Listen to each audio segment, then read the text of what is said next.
Option में buyer बने या सेलर, किसमें कितना रिस्क है, किसमें कितना रिटर्न्स है, क्योंकि अल्टीमेटली हमको चाहिए रिटर्न्स, लेकिन हमको मालूम होना चाहिए कि किसमें कितना फंड रिक्वायर्ड है, किसमें कितना ट्रेड कर सकते हैं, कैसे ट्रेड कर सकते हैं। तो हमारे साथ है सतीश सर, आज इन सब बातों पे हम डिस्कशंस करेंगे। तो सर आपसे मेरा पहला सवाल कि क्या सही है दोनों में से?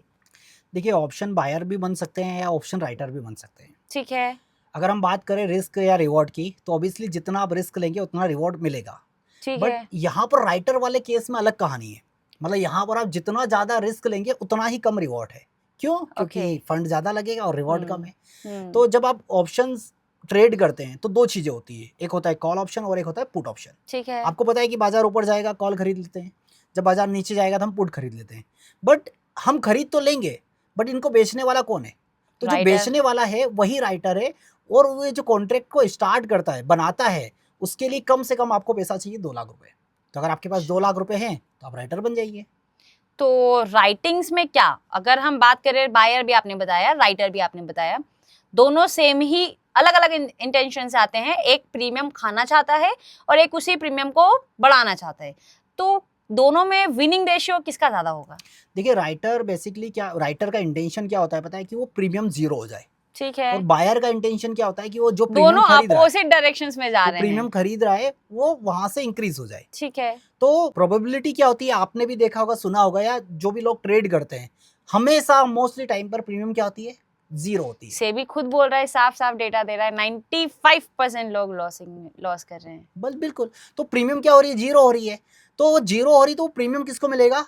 वो राइटर्स को मिलता है। और नुकसान किसको हो रहा है? बायर को हो रहा है उसका। तो जब हमको साफ मालूम है, सेबी हमको डेटा डिस्प्ले कर रही है, नंबर्स हमारे पास है कि ऑप्शन बाइंग में ज्यादा नुकसान हो रहा है, तो फिर हम ऑप्शन राइटिंग ही क्यों नहीं कर रहे हैं? ऑप्शन राइटिंग बिल्कुल कर सकते हैं, बट आपके पास उतना पेशेंस होना जरूरी है। क्योंकि क्या 2 लाख रुपए लगाकर आप 500 रुपए, 1000 रुपए, 2000 में आप सेटिस्फाई हो तो आप राइटर बन सकते हैं। ओके, चलिए हम step by step fund, returns, इन सब की बात करेंगे। तो सबसे पहले हम जान लेते हैं कि दोनों में फंड कितना लगता है। देखिए, अगर आप बायर बनते हैं तो बायर के लिए मिनिमम तो आपको 10 से 20 हजार रुपए लगेगा। ठीक है। जिसमें आपका विनिंग चांस होगा 10 से 20%, 30% मान लीजिए। ठीक है। बट अगर आप राइटर बनते हैं तो आपको मिनिमम 2 से 3, 1.5 से 2 लाख रुपए आपको चाहिए। डिपेंड करता है कि अलग अलग ब्रोकर्स के ऊपर वो कितना आपको मार्जिन रिक्वायर्ड लग रहा है। ठीक है। बट विनिंग रेशो की अगर हम बात करें तो 60-70% विनिंग चांसेस है कि आप विनर ही बनेंगे। चलिए, एक में इन्वेस्टमेंट लग रहा है 10,000, एक में इन्वेस्टमेंट लग रहा है 2 लाख रुपए। अब हम बात कर लेते हैं रिटर्न्स की, क्योंकि यही हमारा अल्टीमेटली गोल है। बिल्कुल। तो बात करें रिटर्न्स की, तो किसमें कितना % रिटर्न है? देखिए, राइटिंग में बेसिकली होता है क्या कि रिटर्न्स की अगर हम बात करें तो अगर आप 2 लाख रुपए लगा रहे हैं और आपको मिलेगा कितना? 2,000 रुपए, मतलब 1% रिटर्न आपको मिल रहा है। ठीक है। कभी 1000 भी हो सकता है, कभी 4000 भी हो सकता ठीक है। तो मतलब 2 से 3% का रिटर्न एक हफ्ते की बात कर रहा हूँ कि इतना एक मिनिमम एक राइटर्स को मिलता है। 3% मैक्सिमम मान लेते अब उसकी कंडीशन क्या होती है? या तो कंडीशन क्या होगी, सपोज निफ्टी चल रहा है 22,500। अब राइटर ने कहाँ पर पोजीशन राइट की है? 23,000 पे कर दिया है और नीचे एक 22,000 पे कर दिया। अब वहां पर उनकी प्रीमियम्स पे उनको 1000 रुपए मिल रहा है। तो अगर बाजार उसी कहीं रेंज में रहा तो राइटर फिर तो विनर है, फिर दिक्कत नहीं है। या तो बाजार वहां से 400 पॉइंट भी ऊपर चला जाए, बट 23,000 से ऊपर नहीं जाना चाहिए। बाजार गिरकर 500 पॉइंट नीचे चला जाए, बट 22,000 से नीचे नहीं जाना चाहिए। तब तक तो क्या होगा? राइटर विनर रहेगा। तो ये अगर इंट्राडे में अगर हो रहा है 400 पॉइंट, तब तक तो राइटर को नुकसान है। एंड ऑफ द डे वो प्रीमियम हो जानी है 0। तो तब तक तो फिर बायर जीत जाएगा। तो अल्टीमेटली ऐसा है कि अगर आपके पास पैसा है, कम रिटर्न में सेटिस्फाई हैं, तो option writing is the best. क्योंकि आप खुद बताइए, 22,500 से 23,000 और 22,500 से 22,000, इस बीच में मतलब 1000 पॉइंट का मूवमेंट का कितने चांसेस है? आप बताइए कितना चांस है कि चल सकता है वो? मान के चलिए बहुत रेयर है। अगर कुछ न्यूज़ वगैरह होगी, कुछ चीजें होगी, मैक्सिमम वही 100-150 पॉइंट चलता है इंट्राडे में। उतना ही चलेगा, इससे ज्यादा नहीं चलेगा। तो जितने % उसके चलने के चांस है, उतने ही बायर के प्रॉफिटेबल होने के भी चांस है। तो ये तो फिर मुझे लगता है कि स्टॉक्स में हमको और बेस्ट रिटर्न्स देगा। बिल्कुल।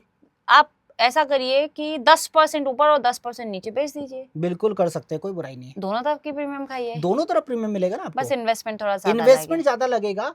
मतलब अगर आप 2 लाख रुपए लगाकर 1000-2000 में अगर खुश है, सेटिस्फाई, और खुश क्या यार, अगर एक बात बताइए, अगर आपको महीने का अगर 1% मतलब हफ्ते का अगर 1% निकल रहा है और महीने का 4% में निकल रहा है तो क्या बुरा है? बट वही चीज है ना, कैलकुलेशन ऐसे नहीं जाती है ना सर दिमाग में। कैलकुलेशन ऐसे जाती है कि हमको जब एक ही दिन में 4% मिल जा रहा है तो हम एक महीने का 4% कमाने के जाएंगे। विनिंग चांसेस मतलब अगर आप 10 में से 60 ट्रेड ले रहे हैं, 60 ट्रेड ले रहे हैं इन द सेंस कि उसमें भी मैं बताता हूँ, एक बायर 10 ट्रेड लेता है, 9 ट्रेड प्रॉफिटेबल है और एक ट्रेड ही लॉस में है, ठीक है, but end of the month क्या होगा, वो हमेशा फिर भी लॉस में रहेगा। उसके पीछे कारण क्योंकि उस एक ट्रेड में वो उतना बड़ा लॉस कर लेंगे।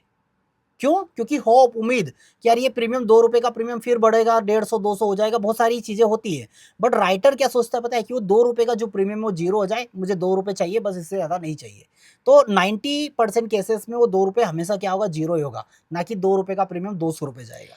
ओके तो ऑप्शन राइटर अगर डिसिप्लिन रहे, अगर उसका एक परसेंटेज फिक्स्ड हो जाए, स्टॉप लॉस अगर वो फिक्स कर दे, एंट्री पॉइंट उसको कैलकुलेशन समझ में आती हो, पता चले कि हाँ ये एंट्री पॉइंट होगा, जाएगा तो मैं लॉस बुक करूंगा, नहीं आएगा तो मैं प्रॉफिट बुक करूंगा, अगर ये सारा चीजें वो फॉलो कर ले तो क्या वो फिर प्रॉफिटेबल हो सकता है? देखिए अगर लग रहा है कि वॉर जैसी सिचुएशन है, मॉनेटरी पॉलिसी आने वाली है, किसी स्टॉक का रिजल्ट आने वाला है, तो पहली चीज बाहर हो जाए, दूर हो जाए वहां पर, क्योंकि तब हमको रिस्क नहीं लेना है। क्यों? क्योंकि आप प्रॉफिटेबल बनना चाहते हैं, आप सेफ ट्रेडर हैं। बट वो जोन तो ऐसा लगता है कि कमाने वाला जोन भी होता है, कमाने वाला जोन होता है। फिर वही चीज है ना कि जितना आप रिस्क लेंगे उतना रिटर्न है, क्योंकि तो उस टाइम पर हेजिंग करके भी तो ट्रेड कर सकते हैं, वो एक अलग चीज है। बट अभी हम बात कर रहे हैं कि राइटर बने या बायर, तो हम उसके बारे में बात करें। हेज भी कराएंगे तो आपका 2 लाख का फंड 40,000 में काम करवा देंगे हम आपको, तो वो पॉसिबिलिटी है। जब बड़े इवेंट आने वाले होते हैं तो उस टाइम पर राइटर्स को बाहर हो जाना चाहिए, तब बड़ा रिस्क नहीं लेना चाहिए, क्योंकि वो टाइम बेसिकली बायर का होता है। ओके नहीं मैं ऐसा कह रही हूँ कि अगर ऑप्शन बायर प्रॉपर रूल्स को अगर फॉलो करे, इमोशंस को साइड में रखे, विथ कैलकुलेशंस पे ट्रेड करे, तो क्या वो प्रॉफिटेबल हो सकता है? बिल्कुल हो सकता है, बट उसको पता होना चाहिए ना कि इंट्राडे अगर वो ट्रेड कर रहा है या पोजिशन होल्ड कर रहा है तो उसको पता होना चाहिए कि यही बॉटम है और यही टॉप है, ठीक है। मतलब बट अगर टाइम के साथ अगर मूवमेंट नहीं मिला तो भी बेचारा बाहर का ही नुकसान है। ओके लेकिन अगर अभी तक आप देखते आ रहे हैं as per option chain, as per LTP calculator, हमको बहुत सही बॉटम एंड टॉप हम कैप्चर करते हैं, ठीक है, लेकिन फिर भी यहाँ पे ऑडियंस में 70% रेशियो ऐसा होगा जो लॉस बना रहा है। उसके पीछे का कारण है कि अपने रूल्स को फॉलो ना करना। आप प्रॉफिट सही जगह बुक करते हैं या पहले ही कर लेंगे, बट कभी ये पूछिएगा आपके ऑडियंस से क्या उन्होंने लॉस सही जगह बुक किया है।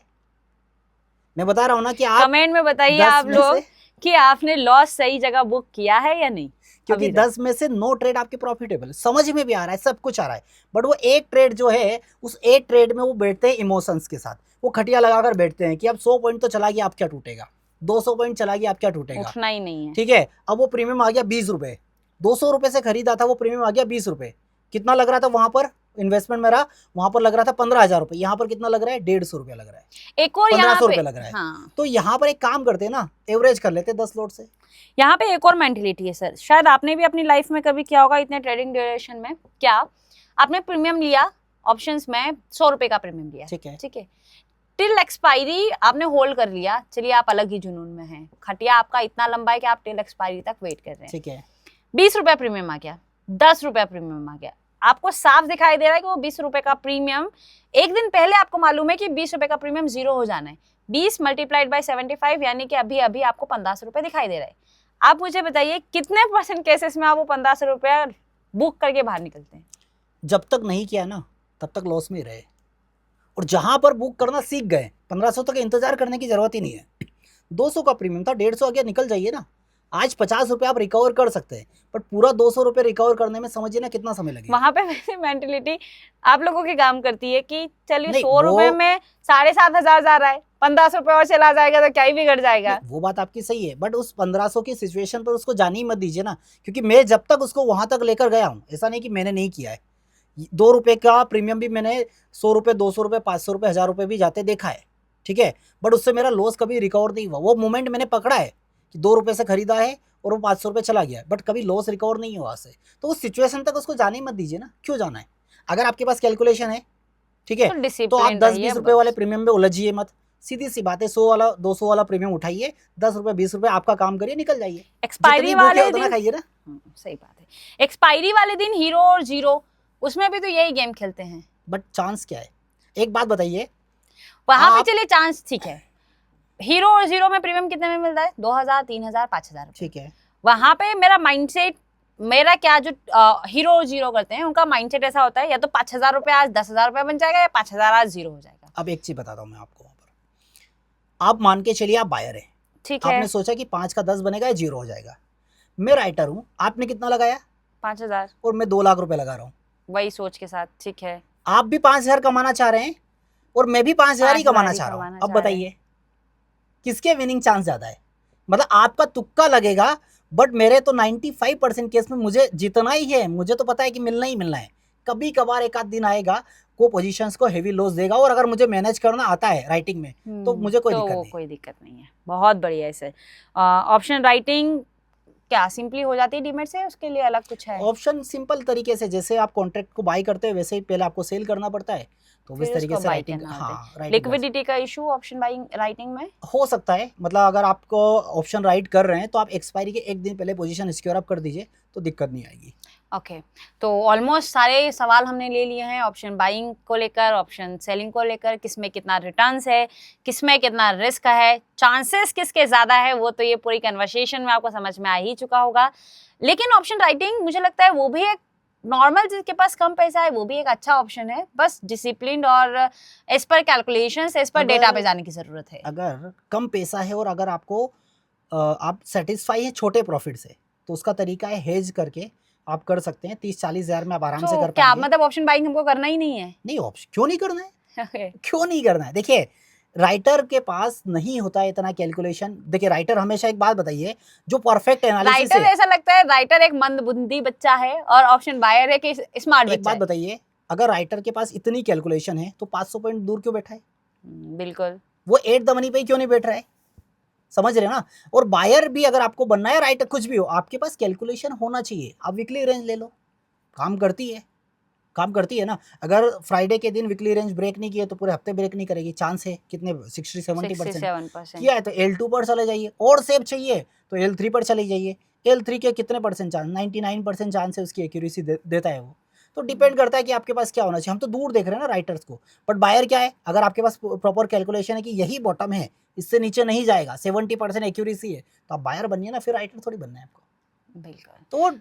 तो गेम है मेंटलिटी का, mentality का। सोच का। क्योंकि मेन चीज क्या होती है कि 2 लाख रुपए लगाकर 100-200 हज़ार रुपए कमाना और सेटिस्फाई हर कोई होना बहुत बड़ी सेटिस्फाई बात है। होना बहुत बड़ी बात है, बिल्कुल। सो आपको समझ आ चुका होगा कि ऑप्शन बाइंग, ऑप्शन राइटिंग दोनों में डिफरेंस सर ने बता दिए हैं, बहुत अच्छे तरीके से एक्सप्लेन किए हैं, दोनों का माइंडसेट बता दिया है, किस तरीके से काम करना है। ओवरऑल डिस्कशंस में निकल कर आता है जो भी करना है वो आपको विथ लर्निंग के साथ करना है।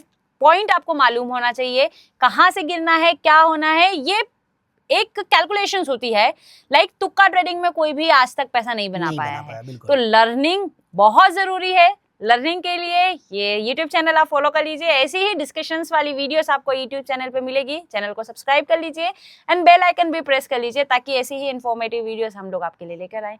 फिर मिला जाएगा ऐसे ही किसी नए कंटेंट के साथ। Thank you so much everyone.